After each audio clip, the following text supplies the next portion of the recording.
तो ये हमारा नेक्स्ट वीडियो है अक्षांश और देशांतर के क्रम में, क्योंकि हमने पिछले वीडियो में अक्षांश और देशांतर को समझा था। तो आज जो टॉपिक है वो सबसे इम्पोर्टेंट है कि हमने कल देशांतर की बात की थी। तो इन देशांतरों के आधार पर ही हमारा मानक समय निर्धारित किया जाता है कि हमारे देश में कितना बज रहा है और दूसरे देशों में कितना बज रहा होगा, तो वो सब इन देशांतरों से निर्धारित किया जाता है। तो इसके बारे में एक छोटी सी नॉलेज हम यहाँ पर लेंगे।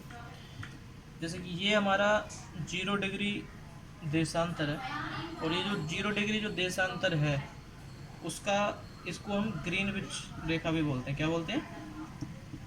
ग्रीनविच रेखा।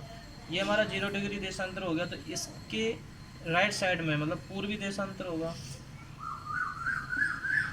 इसके लेफ्ट साइड में पश्चिमी देशांतर होगा। तो ये हमारा जो पूर्वी देशांतर है इसको हम 180 डिग्री पर मानते हैं, 180 डिग्री, और इधर का ये 180 डिग्री पश्चिमी देशांतर। इन दोनों पश्चिमी देशांतर और पूर्वी देशांतर को इनको हम अंतर्राष्ट्रीय तिथि रेखा भी बोलते हैं, अंतर्राष्ट्रीय तिथि रेखा। और अंतर्राष्ट्रीय तिथि रेखा का निर्माण 1884 ईस्वी में 1884 में किया गया था, और ये एक वाशिंगटन समझौता हुआ था, उसके तहत इसको हमने आधार माना है। और जो ग्रीनविच रेखा है वो 1882 में 1882 में इंग्लैंड में एक ग्रीनविच जगह है, वहाँ पर एक वेधशाला है। वेधशाला मतलब जिसमें खगोलीय काम किए जाते हैं। तो उसको आधार मानते हुए इस अंतर्राष्ट्रीय मानक समय, जिसको हम GMT बोलते हैं, ग्रीनविच मीन टाइम, और वो 0 डिग्री लिया गया। और ये इंग्लैंड के ग्रीनविच जगह से निकलती है जहाँ पर इसकी वेधशाला बनी हुई है। अब सबसे इम्पोर्टेंट चीज़ हो गया कि अंतर्राष्ट्रीय संदर्भ में हमारा 0 डिग्री को लिया जाता है, लेकिन हमारे देश में जो समय चलता है वो 82.5 डिग्री पूर्वी देशांतर लिया जाता है। और ये पूर्वी देशांतर जो रेखा है वो हमारे उत्तर प्रदेश के इलाहाबाद जिले में मिर्ज़ापुर, और जहाँ पर जगह का नाम है नैनी, ये वहाँ से निकलती है। और इसको हम अपना भारतीय मानक समय मानते हैं।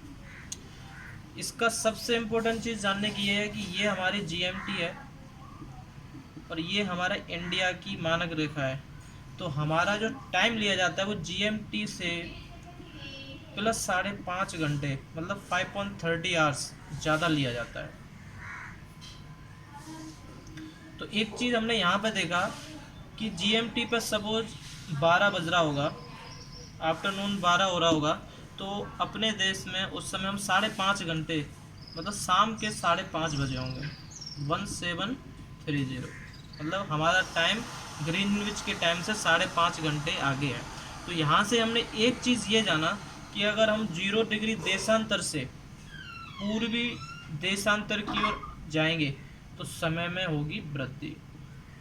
अगर हम 0 डिग्री देशांतर से पश्चिमी देशांतर में जाएंगे तो हमारे समय में होगी कमी।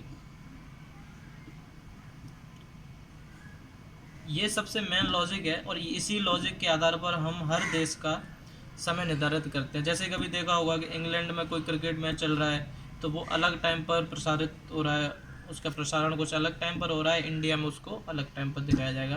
तो ये GMT और उस देश की समय मानक रेखा के बीच में